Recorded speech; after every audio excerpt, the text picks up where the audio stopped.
Good morning and welcome. And if you're in Canada, happy Family Day, depending on where you are. And if you're in the U.S., happy President's Day, I believe.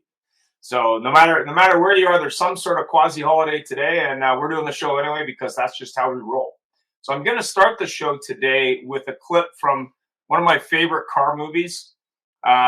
If you're not familiar with it, it's Ford versus Ferrari. And before I do that, I wanted to share some details on a survey, but I'll do that after the video. So here we go.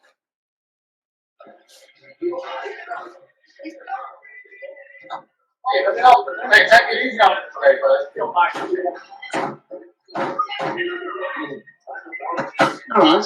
Paragraph 15.4, Section 2B of the SCCA standard dictates all AF class cars must have minimum trunk space of 20 inches by 12 inches by 6 inches.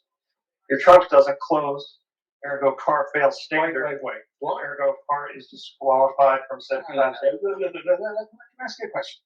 When you were in this report, did you think, when I go on, I want to go to the fabled Willow Springs Raceway, and I want to enforce paragraph 15.4, section 2B of the SEC regulations on luggage capacity. All right, that's it. I'm ruling you and your team disqualified from this race. Well, if it isn't Lance Rementlow. Show me. How you doing, Lance? What? Hey, Lance, allow me to introduce Dieter Voss, one of Primo's Porsche. Mr. Voss, you're having a hell of a season without a part, sir. Seeing results for your Cobra too. Thank you. Your guy Myers is impressive. Oh, you following Miles? Oh yeah. Well, he was a USAC road racing champion in '61. He won the Pikes Peak Hill Climb. He was SECA C-Class champion 3 years in a row, and his piece of shit MG he built himself. We heard he's difficult. What, Ken? No, Ken's a puppy dog. Hey, Lance, tell the man you raced with this Ken. However, driven more behind him than against him. Well, Brumos is looking for a driver for our number 2 car at Sebring. Is that right? Think your guy Myers can make pretty. Oh, well, check. Jim, is he putting his bloody carry-all in your trunk? Jim, excuse me a moment. Be honest, Kim was born for secrets. Nothing in there about my trunk and your lovely little portmanteau. We're holding the 62 edition of the SCCA. You can stick this bloody sticker with some. Hey, Phil. Hey, what seems to be the problem? What is that bill here? It's an Cross hotel. out to spec. He doesn't mean that. Yes, he does. No, really. No, he really thinks the bill is a. Children, I'm just doing my job here. Phil, in my experience, there is, listen to me, something like this was always a middle ground. All right, Ken's out of line. And I'm just doing my But I understand you are. You know how he gets on the race day. Do you know that? All right, but you're not going to teach him what's over at traffic.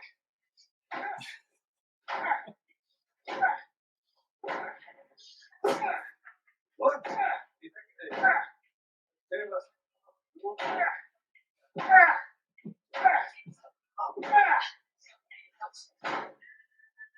Happy Bill! So that was a quick clip. If you haven't watched the movie, there's more entertainment in this movie. If you're not a fan of racing, obviously it's a good movie for you. So let's first of all, before I do the intro, I just wanted to share a survey. So I was doing a survey before the show, and I did a survey on, and I got Chris Mack joined too. So you know, from Steve Dynan's new shop. Anyway, so I did a survey, and the survey was, what inspired you to be a fan of cars and racing and speed and everything that goes fast? And these were the thing. I did have one old school one, which was Smokey and the Bandit on this survey that I didn't include, but I thought that was kind of old school since most of the people in it are dead. But this was definitely an interesting thing. And welcome, Chris. So I'm going to start with the survey. And Chris, I want to introduce you to Ryan and Brandy, but I'll go over that in a minute. So Chris runs Steve Dynan's new shop. He has been on a past episode, so I'm sure he has some thoughts on racing and racers. All right, I'm going to go ahead with the video. Intro coming now. Here we go. And good morning.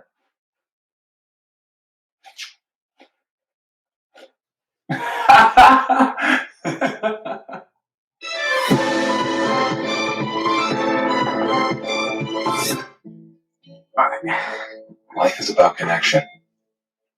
having a support system to lean on, and roads to endless possibility.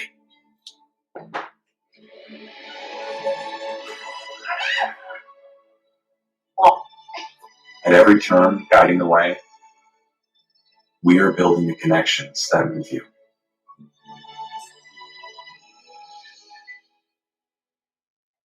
One of the really nice things about Larry, one of the reasons that we brought him to our dealership, is he's still very much aligned with our core values.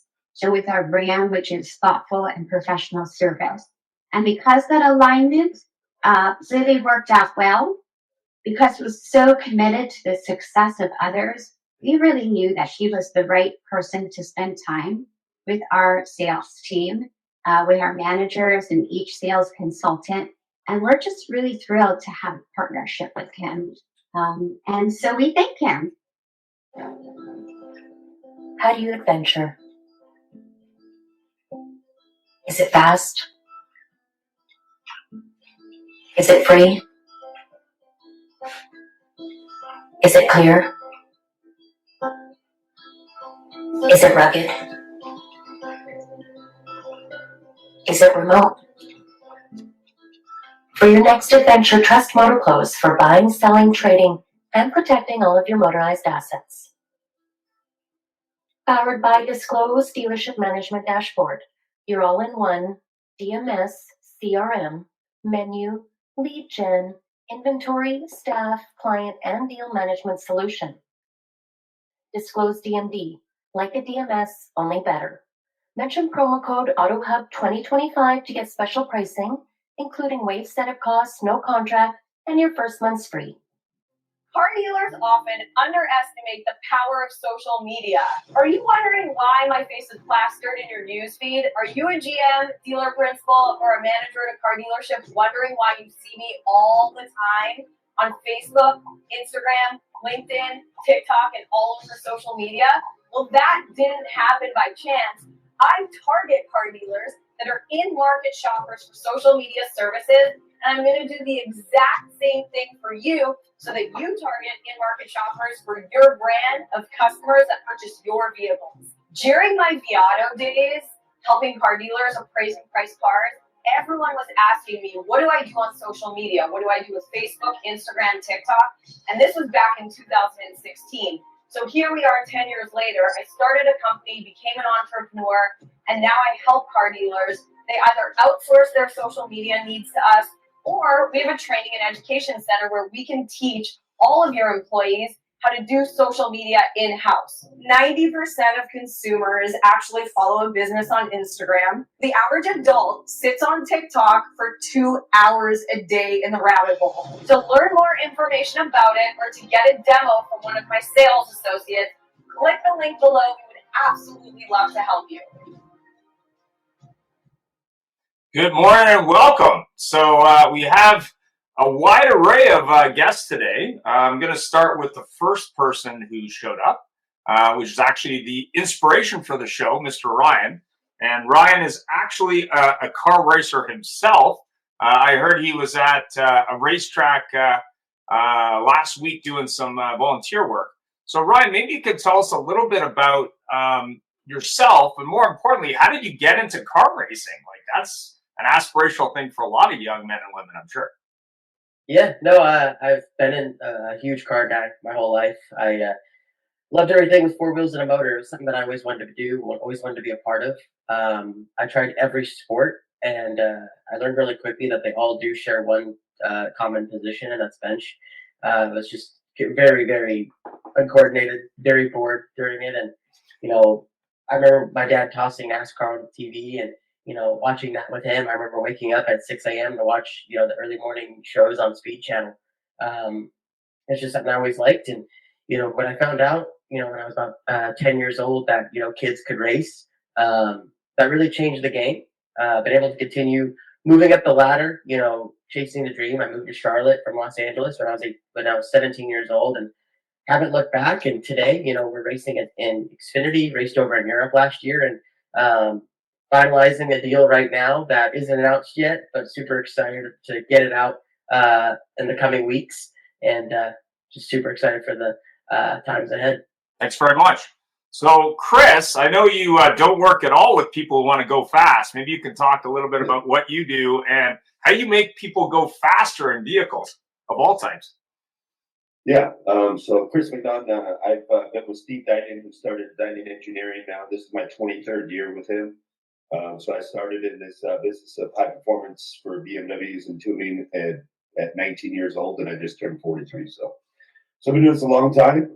We also race in IMSA. So we have 2 race cars right now that we race in IMSA, the 39 and the 93 with Peregrine Racing and Carbon. So yeah, I mean, I got started. My first car was a '65 Chevelle, and it had a V8 in there.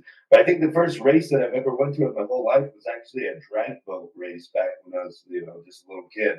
And I think that loud engines and stuff, alcohol running engines back then is probably what got me excited about going fast. Watching boats cruising along the water with absolutely no control, but now we can drive fast things with a little more control. So, but yeah, we take cars right now. We have cars we build up to close to 1,000 horsepower with full matching warranty, and so we have guys that like to go fast, and that's my job. Fantastic. And we have Brandy on. She's one of the sponsors of the show. I heard she had a little bit of a penchant for speed, so maybe she could share her thoughts. Yes, just a smidgen. First off, I'm super excited for this panel. I am more so intending to be a fly on the wall because I'm really looking forward to everybody's responses. I have been in auto and asset financing since I was 18, so 27 years to put a number on it as well, Chris. And in the last 4 years, I've taken some time to build a new DMS with a new third-party selling site. So Motorclose.com is just coming to the market to advertise all motorized assets. And it's all powered by our DMD, which is like a DMS, only better, and that's called Disclose. And yes, I absolutely wanted to race cars. I didn't care at what level. I remember early stage finance. I was moving to Vancouver, and my boss wanted me to stay here in Edmonton. And I actually, part of my negotiations was I told him, if you get a car, get your mechanic shop to fix it up, brand it the dealership name, and I can race it out at the local track, I would absolutely stay. So totally negotiating in on that. But yeah, super excited to hear what you guys have to say. Fantastic. So we talked a little bit about the survey that I did earlier, and I was curious as to what movies inspired people. And we were talking before the call. I was talking with Ryan about Chikuro Honda and how he got into the automotive industry, talking about what inspired him, which I think was the smell of oil on the ground from a car when he was a kid. And I was talking a little bit about Nissan and Honda, just because that doesn't look like that merger is going anywhere. But it was interesting just because of that brand of cars was inspired by a guy who liked to race cars, probably not the first. So Ryan, obviously you are passionate about cars and you wanted to get into racing. What did your parents say when you told them that? Like, what was the deal there? I'm just curious. I mean, it was more or less 2 things. One, it was like, all right, well, how much is this going to cost? And thankfully, at a young age, when you hop into what I hopped into was a Bandolero race car. They have lawnmower engines in them. It's a young, beginner class. And we bought our car for $3,200, and then we ended up buying a second one for $2,100. And it was a steep ask as a young kid, right? But it was the first time my parents ever saw me motivated to do something that wasn't, sit on the couch and watching cars. So it was a very easy conversation, I guess, to get that going. And I remember my very first lap on the track, I pounded the wall. I didn't know what I was doing. I absolutely completely destroyed the right front of the race car. And I remember the drive home, and my dad said it was like a 45-minute drive. And my dad asked me, he said, look, we could do this, but if we do this, we're going to make you a champion. Or we can go to K1 every other week, and you could do some league stuff there, and you can have fun, but we'll focus on your life. And it took me all about 5 minutes of that drive to say I want to drive race cars, to my dad's disappointment. And it was the best thing I could have done. We bought those cars, $3,200 and $2,100, and sold them both for triple what we bought them for, because we ended up winning three straight championships, state championships, tied for a national title, broke 4 track records, and I think we won in my time in those little cars. I think we won upwards of 50, 60 races before moving up when I was 14. So we found something I was good at, thankfully. I was no longer picking at the grass in the outfield. So it was definitely the right move. And here I am today, 24, and trying to keep moving forward. Fantastic. So, Chris, I'm sure you get the question: people who either want to invest in a car, or they maybe have a family member, or maybe they just want to go fast with their, what formerly was, I guess, a street legal car. Like, what advice do you give them when they say, like, how much is this going to cost me? Yeah, I mean, like Ryan said, there's different budgets in racing. Depends on what you want to do. If you want to be a driver, you either had to be really good at a young age, and someone's going to pay for your seat, or you got to have some money. Either way, it's going to cost money to sit down in a big boy race car. For guys that want to get into, that want to do some track days and stuff like that, I mean, it's going to cost, it's going to cost money in tires. It's going to cost money in suspensions, and that's all if you keep it all on the road. Going off the road, it costs exponentially more. So, it's I would say start with a car that you can afford to bust up as you learn to get better. You don't want to go jump into an M8 like Steve does and take that to the track every weekend. It's just not going to be very cost effective. But there's a lot of good cars out there that, like an E46 M3. I'm just coming from BMW world, so this is what I know best. But like an E46 M3, a higher mileage car, it's a great car to go and spend time on the track. It's not a ton of power, but the suspension and handling you can put in that thing will make you a better driver and learn how to set a car up properly without putting it into the wall on your first one, your first go round in there. But that happens too, and that's just part of it. So, I would say start with an inexpensive car first and work your way up to the Porsches. Fantastic. Brandy, do you have any thoughts? I mean, you said something about someone investing in a car for you. I mean, how did that go? Well, he said he was going to do it and didn't, so it didn't go anywhere, and I moved to Vancouver for sure. But it has always been in the back of my mind, and I love this because, obviously any budget is available, but even just what Chris said, to start naming off cars that are ideal for those starter drivers. Just even find your passion. I lately am not doing enough hobbies, so maybe there's still time for me. I don't know. Oh, yeah. There is.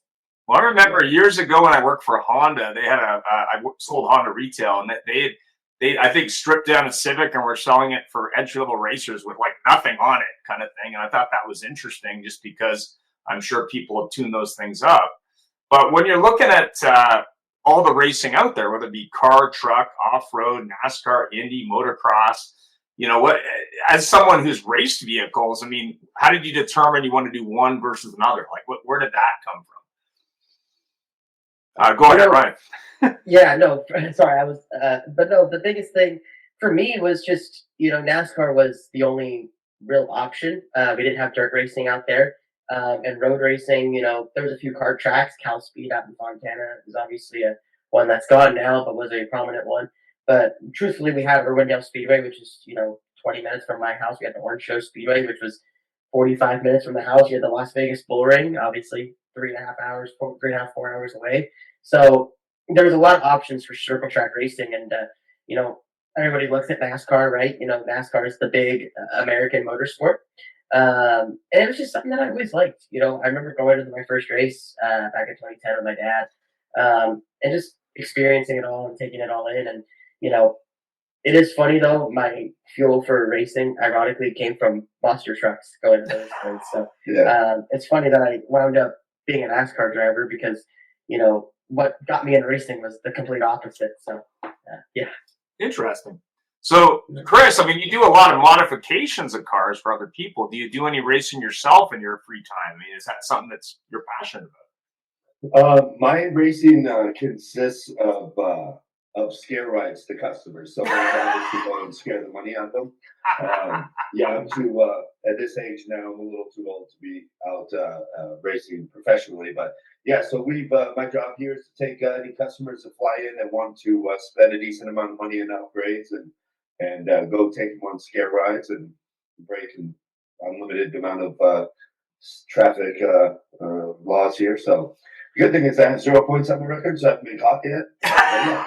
So my racing consists of that is scaring the money out of guys. But yeah, we've racing in IMSA now. We actually half our teams had a test day today, but we just got done racing at Daytona. We compete against some cars there, and a lot of there's been a lot of cross pollination with NASCAR guys and well as IMSA guys and coming over there, and some of them done really really well. So maybe Ryan, one day we'll see you over here on our side of the track here. But yeah, so we have a pretty good season that just started. So we got one race down at Daytona.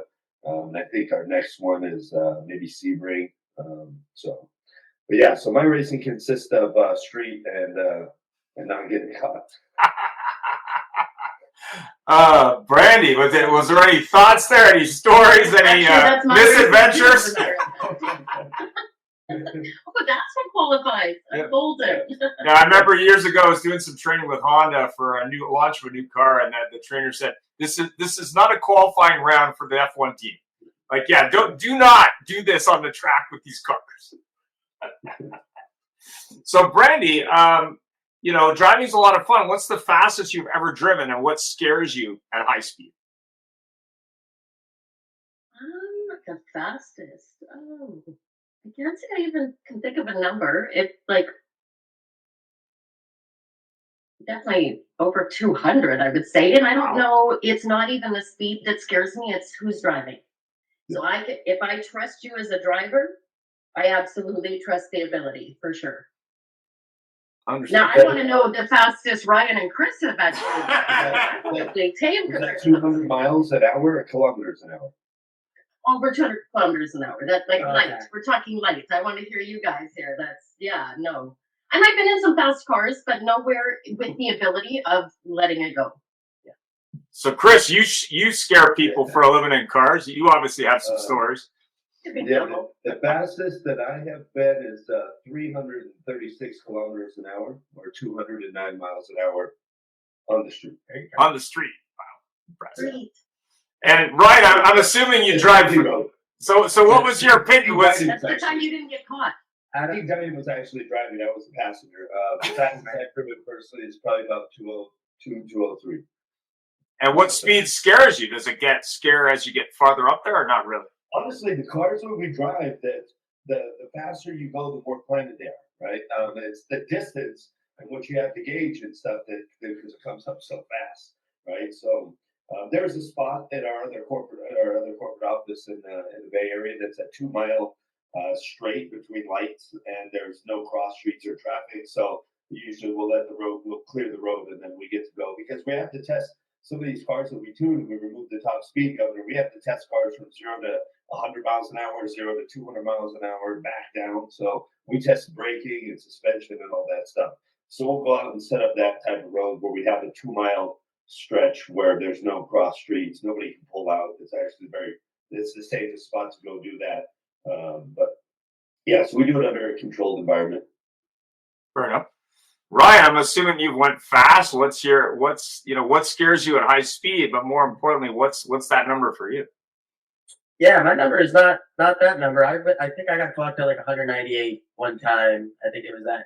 It was either at Talladega or one of the big 2 mile tracks like Michigan or Fontana, something like that. But there's no fear when you're going that fast.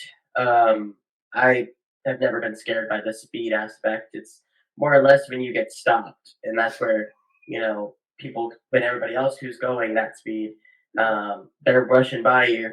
I remember, I'd say the only time I've ever been scared in a race car was Daytona in 2022.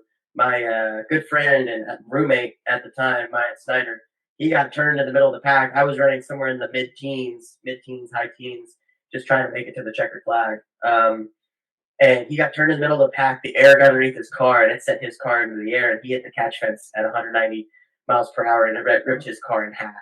And that was the first time I ever thought I saw somebody die. And luckily, he got out of the car without a scratch. So that just shows how safe, the racing is. And we just saw another airborne crash yesterday in the Daytona 500. So, speed, these planes take off. Jumbo jets, they take off at 160, 170. Race cars, we're going almost 200. And you get a little bit of air under them, and they'll go flying.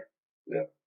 Fantastic. So, since I got a question here around ambitious drivers, what advice do you give the young sort of, ex-you or former you, in terms of why do it and what to help them? What have you learned so far that maybe you can add some knowledge to their personal journey as they decide, or their parents say, what are you thinking? They decided to get in the car business. Like, what's in racing? Yeah, I mean, for me, it's always just a game of why do you do it, right? Why do you sacrifice, your time, your effort, your money, everything, to try and chase this goal, right? And there's so many factors that go into it. You're going to have so many more bad days at the track than good ones, because there's 37 other cars on the racetrack at a time usually, and only one of them gets to win. That's the thing with racing. Only one of those guys get to win, and at the end of the day, I've been fortunate to race at some of the higher levels of NASCAR. I've raced in Europe, in road racing series. I've been able to, go all over and try different forms of racing. To me, I keep going because the fact that in 2017, my parents sat me down at the dinner table. We had some sponsors at the time, but when you're a teenager just getting started in racing, at these lower short track levels, it's still mainly your own funds. And my parents were we weren't flush with cash by any means, but we were able to race late models, right? We were able to go run and have our own late model and perform, but we knew it was a very short-sighted endeavor. It was only going to be a 1-year thing, right? We bought our own car and went all out with it, and we knew we were going to have to sell it. And sure enough, in August of 2017, my parents sat me down and they said, once this year's up, we are selling the car. And I said, okay. I mean, my mom's a kindergarten teacher, my dad's a construction worker, right? Like, we're not raking in money. Race winnings help, but it's a couple $100, couple grand, that's it.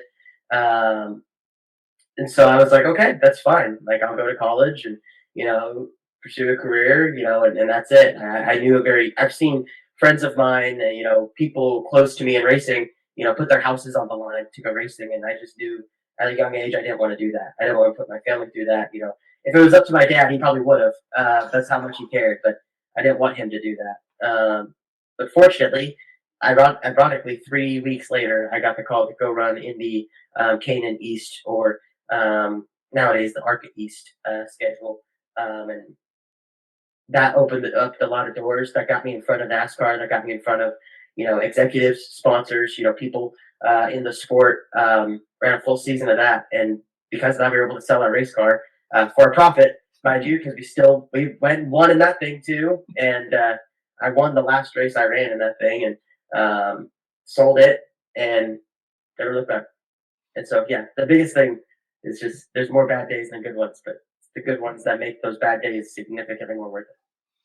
So, Chris, you've been on the other side, but you guys obviously sponsor teams, I'm assuming. You work with people who have sponsors, and you got the young guy or, early 20s guy who's in racing. What's your advice for them as to how they, do this long term? I'm assuming racing isn't an old man's game, but go ahead. Yeah. No, I mean, there's a lot of stuff that goes along with getting into a seat, but also staying into a seat. Like, a lot of you have to be in really good shape. That's one of, you can't, unfortunately, you have to be, in a certain size, right? Because race cars, especially in ours, we have, 2 cars, 4 drivers, they all share a seat, right? Size, so like the seat size has to be, you have to kind of conform to that. So being in shape is one of them. You're pulling a lot of G's around the track and stuff too. It's hard on the body. But starting young and getting into karting and those sort of things and honing your skills. Once you do that, and you can make a name for yourself, then it's money and raising sponsors. So you also got to be kind of a salesman too. You're going to have to go raise capital to go get your seat, and then you got to do it again the next year, right? So maintaining and keeping your seat also takes some sales skills as well. So personality wise, you got to be willing and open to go out and and generate sponsors, and what separates yourself from the group is all the other kind of things that I had mentioned is you're really good at what you do, and you have you're dedicated, whether it's your diet and body, and you're consistent, and you're not crashing cars. And there's a lot that goes into that sort of thing. But and we have a couple guys that like Jeff Westfall he's our closer driver, and Sean McAllister is our opening driver. These guys feed off each other really well. One's really good at qualifying, and one's really good at keeping or maintaining a lead at the end. So, you got to find out what kind of driver you're going to be.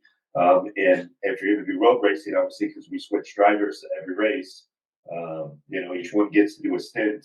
Whereas in Ryan's racing, he's in the car the whole time. So each racing and type of series that you do is going to be different. The budget that you're going to do, whether it's SRO like the Pirelli and the World Challenge events, or IMSA, which we're in the high side of sports car racing. So there's a lot of other ways to get into racing than and work your way up to the next level. So but I think you're going to jump in and to go race in a car in IMSA your first go around is probably not going to happen.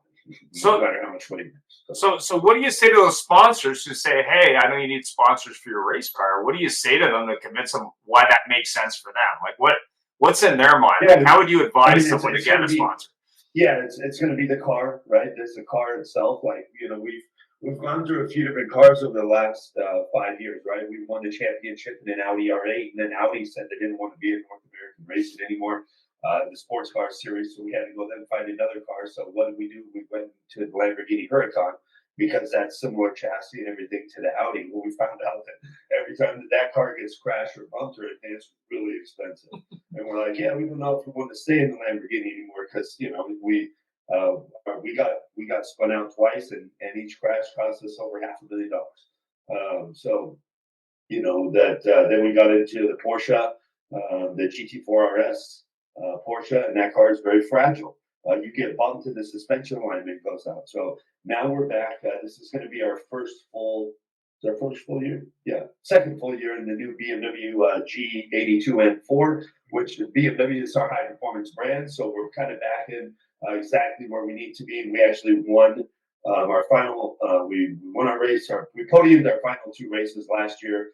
We have a great start going on to the season this year.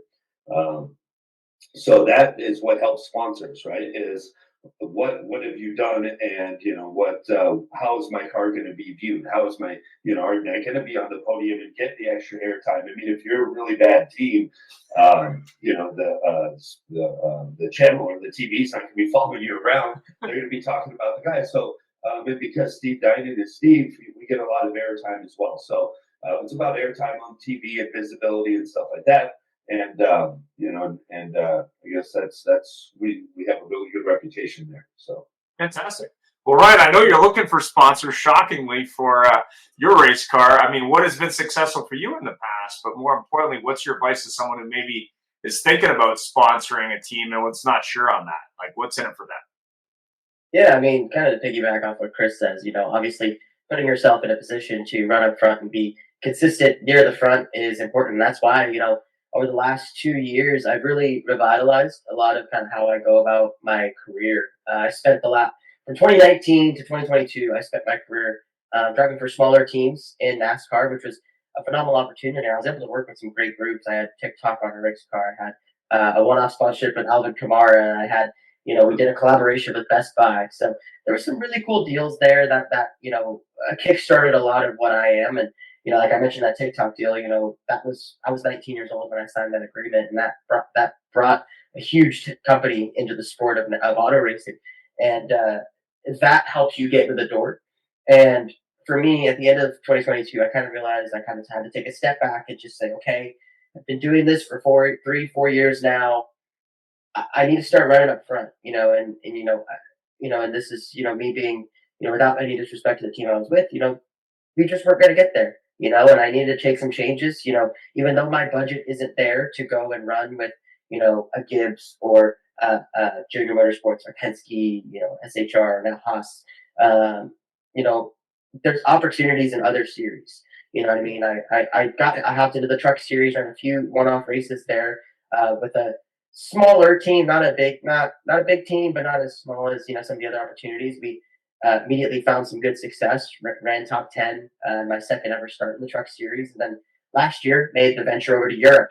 Ran in the NASCAR Euro series, and that is a phenomenal series over there. It's a great show. Everybody, not only do they bring kind of like the NASCAR style product to fans, but those fans show up. I mean, Brands Hatch, we had over, I want to say 55,000 fans in attendance at Brands Hatch. It's their largest event on the calendar for that facility. And my title sponsor, Critical Path Security, they were on for every single race. And we ran up front. We were consistently getting category podiums. And I'm an oval guy, right? So for me to go over there and, hop into a road course series was a challenge to say the least. But the fact we were able to run, in that front half, in that top 10, challenging for top 5 on several occasions, that was a big step. And like I said, being able to stand on the podium for a category, that was also a huge deal. So putting that performance on the track helps a lot, but also on the back end, with Critical Path Security, I'm going to name them again because they're kind of like my main group. They are B2B. You know what I mean? They want to meet people. They want to network. They want to do all that stuff. It's a lot of it is about trying to, leverage me as an entity, right? The car is cool, but, at the end of the day, if I want my program to be that if, something catastrophic happens, I blow a tire going into turn number 1 and we completely bin the race car, we still have met all the obligations and exceeded those obligations and those objectives, I guess you could say, to the point where, like I said, bin the car turn 1, it's not even part of the deal anymore. It doesn't matter. Right. There will be details in the description below, not only on Chris, but also on Ryan and, of course, Brandy. So, Chris, obviously you get sponsors. What is in it for your sponsors? Like, how do you roll with that? Like, what's in it for them? What do they get out of it? A tax write-off. Really, that's what. Yeah, no, it is. A lot of our sponsors here, we have like Excel and Menlo.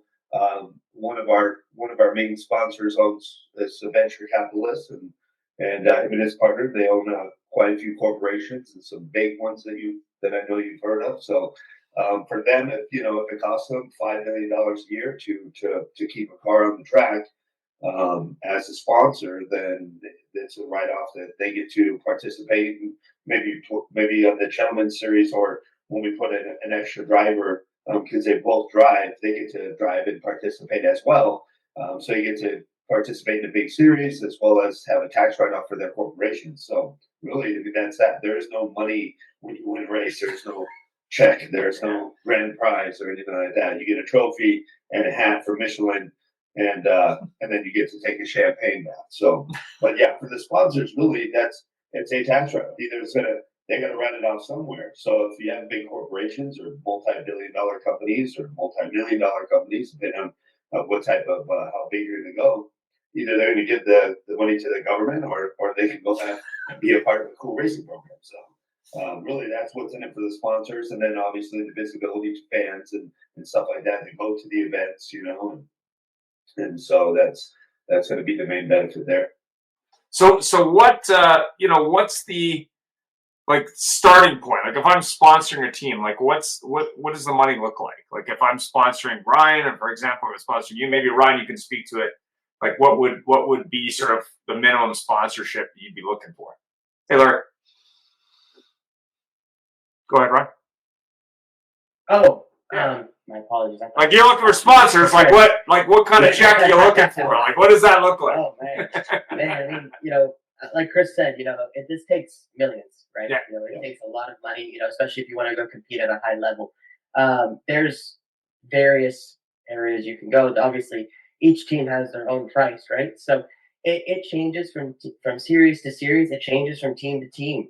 It really just kind of comes back to what the objective is, right? If you want to go run up front, lead every lap, it's going to cost a pretty penny. One of my favorite quotes of all time is, money buys speed. How fast do you want to go? So, Brandy, I guess it costs a few dollars to get into your racing dream there, huh? Yeah. So, Chris, Yeah, like if so. someone, it's like all these sponsors, you have a number. Like what you know, Yeah, on what our would it take? side, I mean, there's a few, as a sponsor, I think our minimum is somewhere in the $100,000 price tag for the season. But then if you wanted to be a driver, I believe the going rate right now for a driver is somewhere for the season close to $1 million. So if you wanted to go race in IMSA right now, and we're in the GT4 car, then you'd have to be somewhere at $750,000 to $1.1 million to have a seat for the season. Then you got to raise that again. So if you figure that you need it's $100,000 sponsors, you probably want to go after the $200,000 and $400,000 type sponsors, so that you only have to get a couple of those each year, so that you can maintain your seat and then do it all over again. Now there are some drivers that that don't have to go out and raise the capital. They have somebody that will pay for them every single time, and that just could be one corporation. So we have in our scenario, we have both. We have a driver that's paid for all the time, and then we have a driver that raises sponsorship money.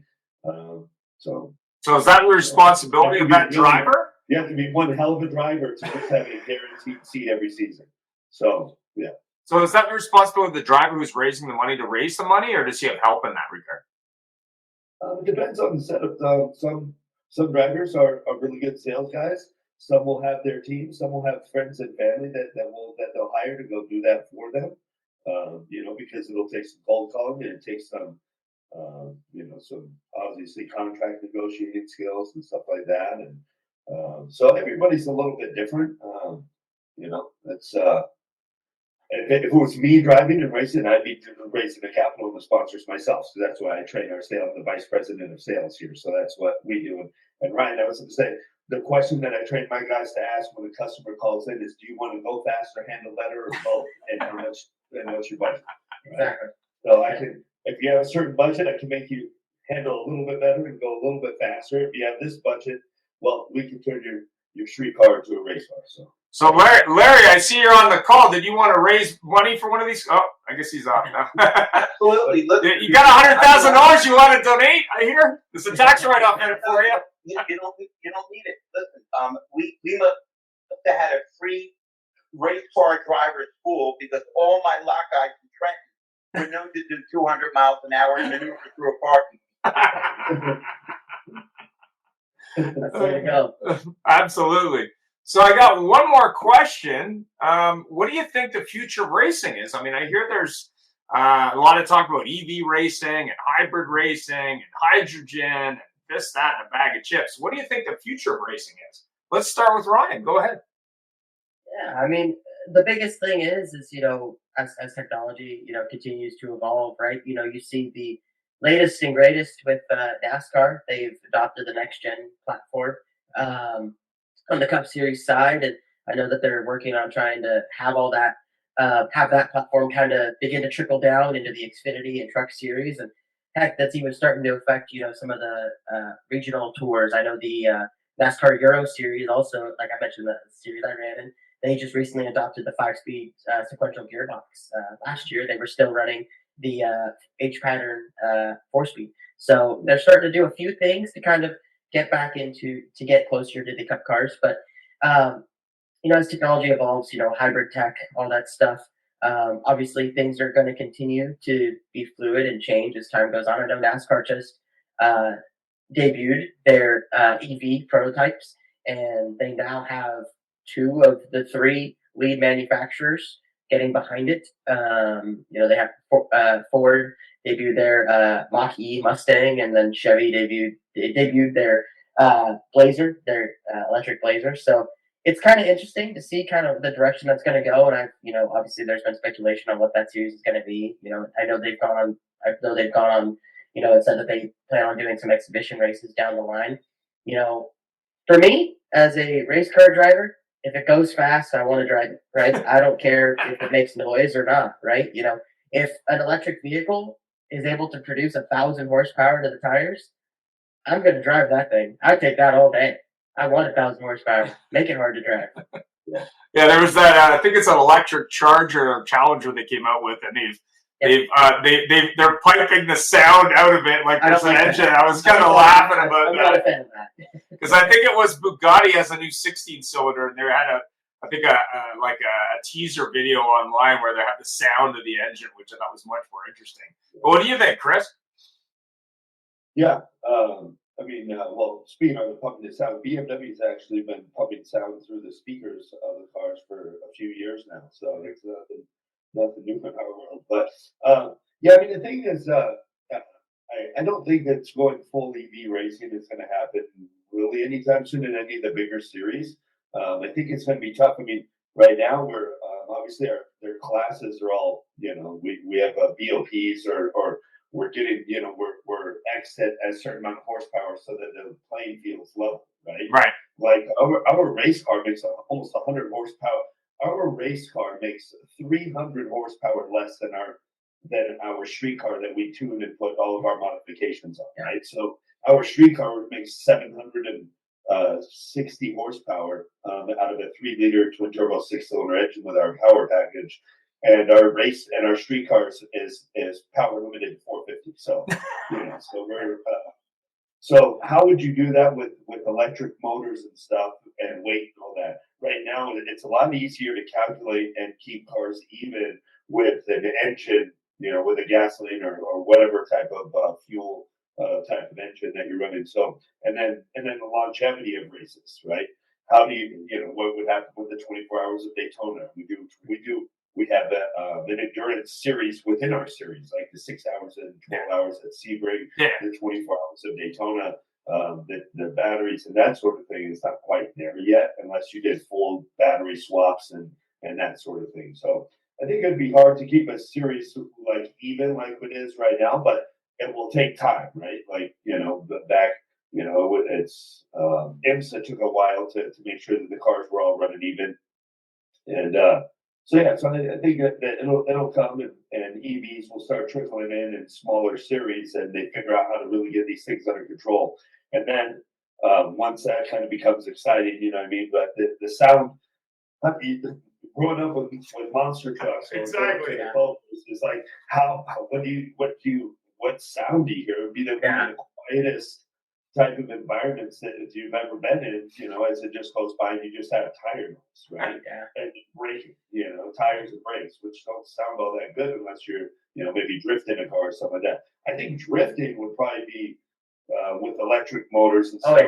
Would probably take off faster and easier to do than sports car or oval track or racing. So they started developing more drift cars. Actually, I've seen that, and it makes more sense too because instantaneous power, right? So you would think, it would spin the tires. But you mean even Knievel, no electric motorcycle?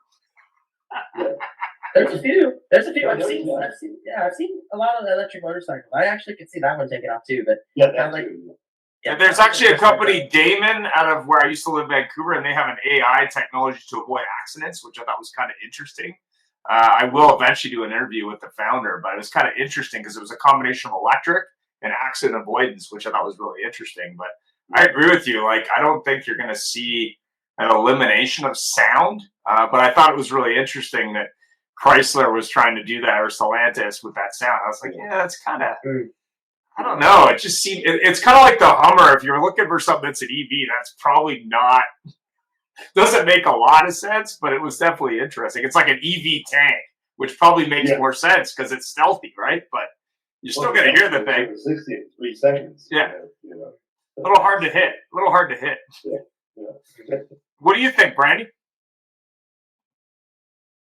I'm with Ryan, and if it goes fast, I'm all about it. And I've always, especially as EVs come out, people are very funny about the EV vehicles. I am an EV owner. I do have a Mustang Mach-E.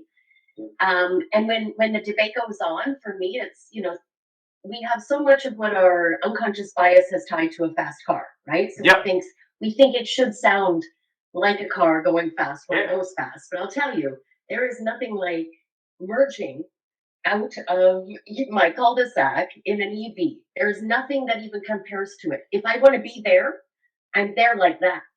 And to me, that when I think about speed and people who love speed, it has shocked me how much controversy there has been over the fact that it's an EV.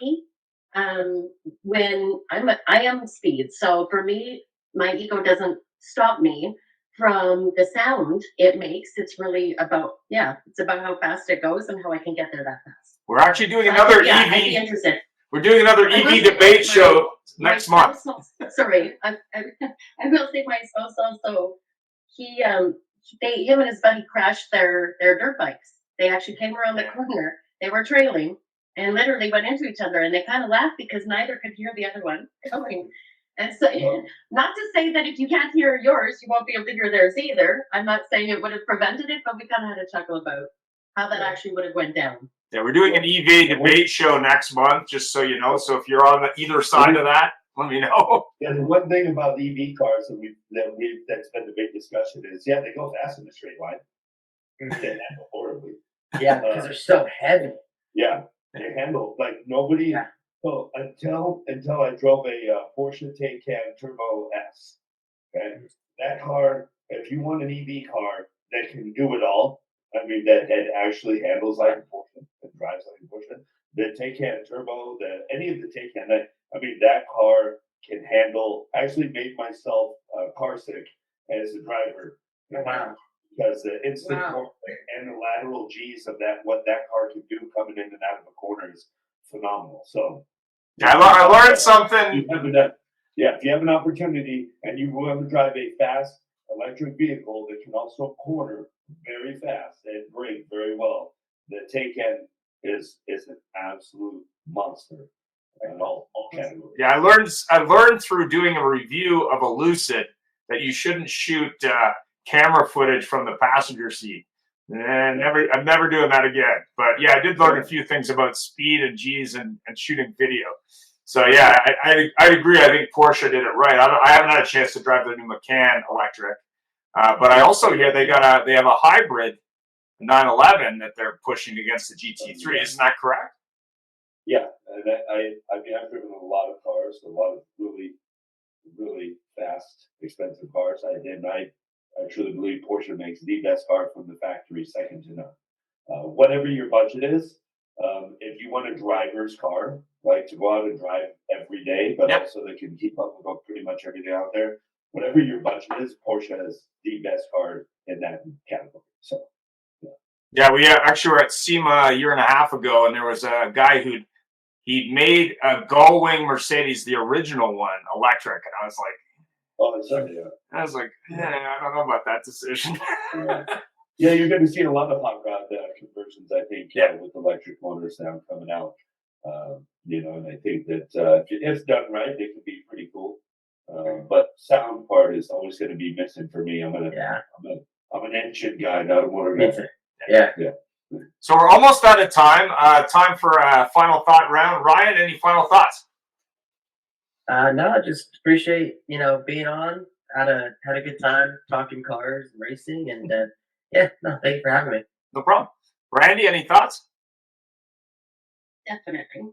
But I do want to say I love obviously I love the discussion and the topic because it is under talked about, and so this was really great to be on.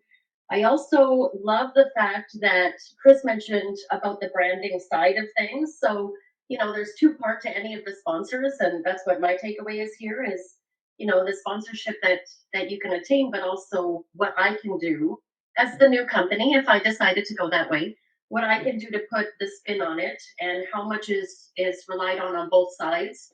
And the marketing side, it is all sales. So kind of branding yourself and going after somebody that's branded themselves well. Thanks for that. Chris, thoughts?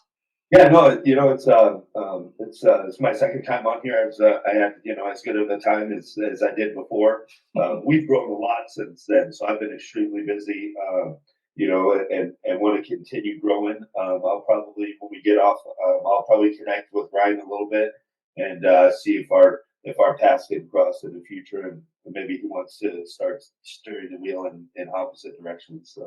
I got to do a little bit this year. I can turn right. I got a couple bumps on road courses. Yeah. I'm learning. Yeah. No, it's we may be opening up another car in the future, so we have a lot of cool stuff going on here. And it's hearing his story and stuff. It's kind of we're self-made guys out here. We've grown this company from. I think the last time when we first met, I think we had like 20 or 30 dealers nationwide. Now we have 110 maybe. We've grown a lot over 5 years, and going to continue doing that. But we have two different divisions and racing and the street car division. So it's good to connect and have someone who races cars on here and someone that runs a business on here. So I'm kind of in the middle of these guys, and just happy to participate and give a different outlook on stuff. So as always, thank you, man. We did launch this year a new show about fixed ops, which is live every Friday. We are looking for sponsors for that show. It's affordable, and of course, you would get, as Brandy and Larry can attest, you would get qualified leads every single week, and it's supporting the Auto Hub show's new fixed op show.